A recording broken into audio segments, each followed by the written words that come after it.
welcome to The Explainer. Today, let's talk about something that's on pretty much everyone's mind, that widespread, sometimes pretty intense anxiety around artificial intelligence. Let's kick things off with a number that honestly is pretty shocking. A full 83% of Americans believe AI could accidentally trigger some kind of catastrophic event. That's not a niche worry, you know? That's a massive, mainstream fear, and it really shows you just how deep this unease runs. And you know, that 83%, it's not pointing to just one thing. Nope, it's a whole collection of different anxieties. It's exactly why some people are calling this the age of AI anxiety. We're living in a time that's being defined by some really legitimate concerns over a technology that's changing everything, and fast. And you can see why, right? Just look at this list. We're talking about our jobs, the fear of being automated away.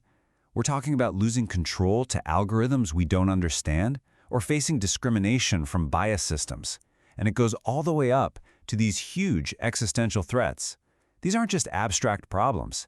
They hit at the very core of our lives. But if you've ever felt that pit in your stomach about AI, well, here's the thing. You're not the first. Not by a long shot. This kind of tech-fueled anxiety is actually a repeating pattern.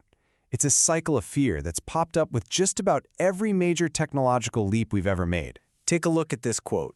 Sounds like something someone today would say about AI making us lazy, right? Well, believe it or not, that's from Socrates. And he wasn't worried about AI, he was worried about a revolutionary new technology of his time, writing. Yep, writing. He thought it would destroy our ability to remember things. Sound familiar? And this pattern is just crystal clear throughout history. The printing press, people were terrified it would cause chaos and undermine authority. The Industrial Revolution, you had the Luddites literally smashing the machines they feared would replace them. And get this, even electricity was terrifying.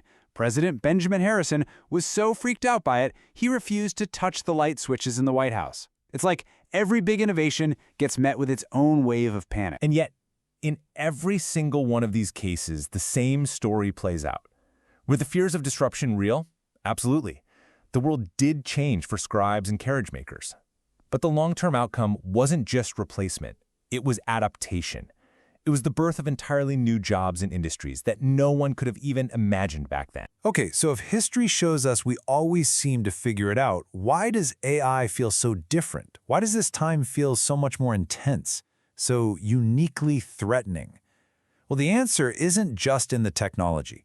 It's in us.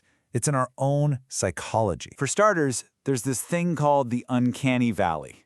You know that feeling, right? It's that super unsettling, kind of creepy vibe you get when a robot or an animation is almost human, but not quite. Something's just off. And that feeling creates a real powerful psychological barrier for us. Then you've got this powerful bias that's basically hardwired into our brains, loss aversion.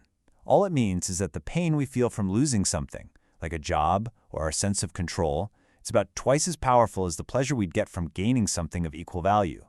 So when we look at AI, our brains are instinctively zoomed in on all the potential threats. And that wiring, it creates a fork in the road for how we think about this. The loss aversion path sees only a threat, and it triggers stress and avoidance. But the other path, the gain-seeking one, reframes AI as an opportunity. It promotes curiosity and exploration, and it sees a tool for augmenting what we do, not just replacing us. And these fears, man, they can run incredibly deep. One study came back with numbers that are just astounding. When asked about AI, over 90% of people said it triggered fears of life becoming meaningless or being trapped in impossible ethical situations, and a full 96% even associated it with a fear of death. So it's clear, this goes way beyond just worrying about jobs. This is profound stuff. So just acknowledging this history and the psychology, that's a huge first step.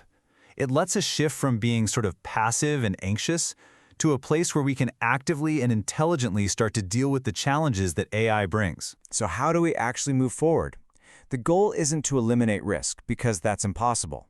It's about managing risk, thoughtfully. The real aim here is to build a future where our human values are sitting right there in the driver's seat. And experts say there's a clear three-part way to get there. This strategy really rests on three main pillars. First up, education and transparency. We have to demystify this tech. Second, a serious commitment to what's called human-centered design.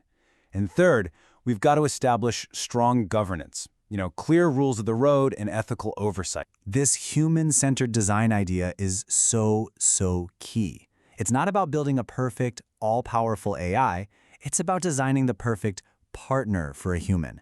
It's a tool that amplifies our own strengths like creativity and empathy while making sure we're always in the loop for the decisions that really matter. And this leads to a really powerful idea, especially when we talk about fairness.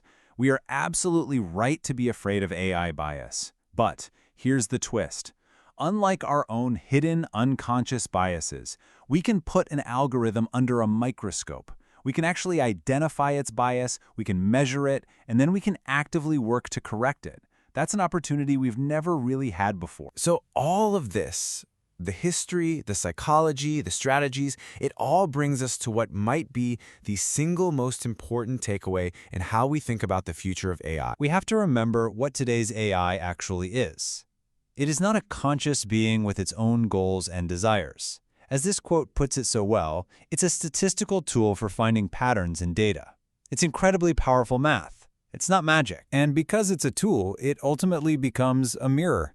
It reflects the data we give it, the instructions we write for it, and the values or the biases that we build into it, which means its impact is never set in stone. So the final provocative question really isn't what AI will do to us. The real question is a human one. What will we, all of us, choose to do with it?